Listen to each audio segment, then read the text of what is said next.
সবিতা বৌদির সাথে কথা বলার পর এটা বুঝতে পারলাম যে বাঙালিকে কিছুটা হলেও তারা কিন্তু গণছে। অনেকে বলছিল যে দাদা তোমাদের দেশ তো পুচকে একটা দেশ, এই সেনাবাহিনী কত আছে, আমরা ওয়ার্ল্ডের লার্জেস্ট একটা সেনাবাহিনী ক্যারি করি, পারমাণবিক শক্তি আছে মারি, অনেক কিছু আছে, তো তো তোমাদের কি আছে মারি? আমাদের ওইটা আছে যেটা তোমাদের নাই, সেটা হচ্ছে সাহস। আজকে দেখো বাংলাদেশে যে আন্দোলন গড়ে উঠেছিল সেটা পাকিস্তানে ছড়িয়ে গেছে, সেটা তোমাদের পশ্চিমবঙ্গে ছড়িয়েছে। এনার্জিটা কিন্তু এখান থেকে আসছে। সাবেক প্রধানমন্ত্রী এটা কথা বলতো যে বাংলাদেশ বিশ্বের রোল মডেল, তবে এবার কিন্তু প্রকৃতপক্ষে আমরা রোল মডেল হয়ে দাঁড়িয়েছি। ওই যে প্রতিরক্ষা মন্ত্রী ভারতের মারি কি বলে যে সেনাবাহিনীর প্রধানদের সাথে বৈঠক করে বলছিল যে বাংলাদেশ প্রসঙ্গে একটু নজর রেখো মারি, ওপার বাংলা কী হচ্ছে, সীমান্তে কিন্তু কড়া প্রস্তুতি রাখতে হবে, যে কোনো সময় যুদ্ধ বাঁধতে পারে, আর সেটার জন্য পূর্ব প্রস্তুতি থাকতে হবে।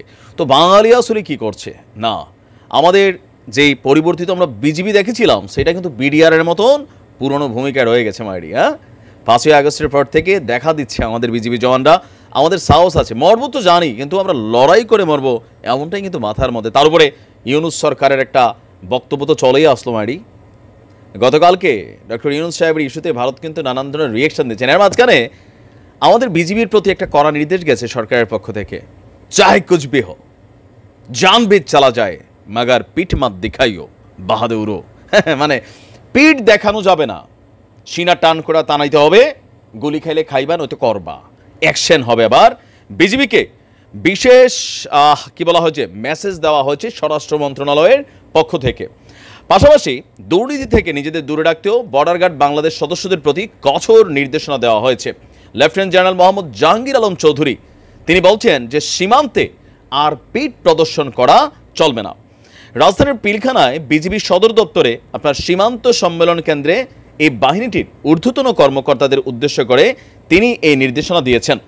পরবর্তী সময়ে স্বরাষ্ট্র মন্ত্রণালয়ের এক প্রেস বিজ্ঞপ্তিতে তার বক্তব্যটা তুলে ধরা হয়েছে। বলা হচ্ছে আপনার যারা ঘুষ এবং দুর্নীতির সাথে জড়িত তাদের বিরুদ্ধে কঠোর ব্যবস্থা গ্রহণ করা হবে, বিজিবিকে কাজ করতে হবে আইন অনুযায়ী।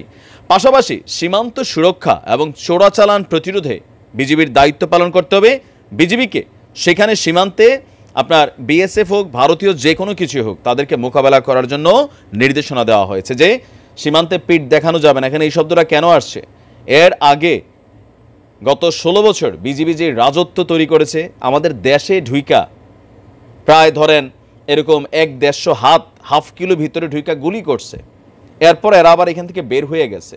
আমাদের সীমান্তে ঢুইকা এরা ধরে নিয়ে যাইতো, এরকম ঘটনা ঘটছে, বিজিবি সদস্যরা ধরে নিয়ে গেছে, বাট আমরা পতাকা বৈঠকের মাধ্যমে বরাবর ফিরিয়ে এনেছি।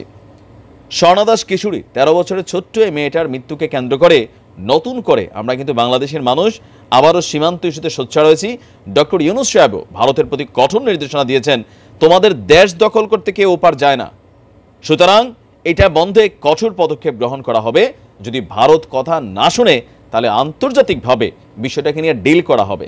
তো এতদিন আমাদের যে সরকারগুলো ছিল তার আন্তর্জাতিক কানেকশনটা ওইভাবে ছিল না, but right now doctor Yunus সাহেবের এই ইস্যুতে চীন আছে, পশ্চিমারা আছে, তারা কিন্তু একটা ভূমিকা পালন করবে। সো ভারতের সেনাবাহিনী যদি মনে করে যে চাইলো সীমান্ত দিয়া 2-1 হাজার সৈন্য ঢুকে যাবে, সেই দিন নাই। আমাদের পোলাপাইন রেডি, সাথে বাঙালিও রেডি। ভালোবাসা হবে, বন্ধুত্ব হবে, জনগণের সাথে জনগণ, কিন্তু এই ধরনের গুন্ডামি পান্ডামি দেখাইলে